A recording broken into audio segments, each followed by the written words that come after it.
Recording करने लगा। अचानक कैमरे में एक औरत की आकृति कैद हो गई जो सफेद कपड़ों में खड़ी थी। उसके बाल बिखरे हुए थे और उसकी आंखों से खून टपक रहा था।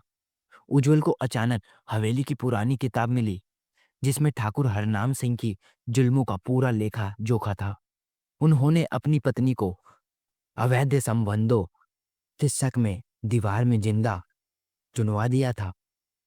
उसकी आत्मा बदला लेने के लिए हवेली में भटक रही थी और जो कोई भी वहां जाता था उसे अपनी कहानी बताने के लिए मजबूर कर देती।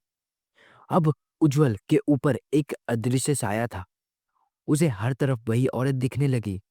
किसी तरह उसने खुद को संभाला और बाहर की तरफ भागा, लेकिन जैसे ही वह बाहर निकला हवेली अपने आप फिर से बंद हो गई।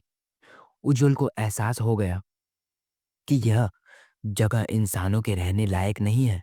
उसने अगले ही दिन गांव छोड़ दिया और कभी वापस नहीं आया। लेकिन कहते हैं कि आज भी रात में हवेली से किसी के चीखने और रोने की आवाज आती है।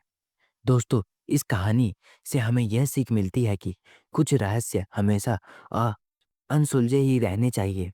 अगर आपको यह कहानी पसंद आई तो लाइक, शेयर और सब्सक्राइब करना ना भूलें।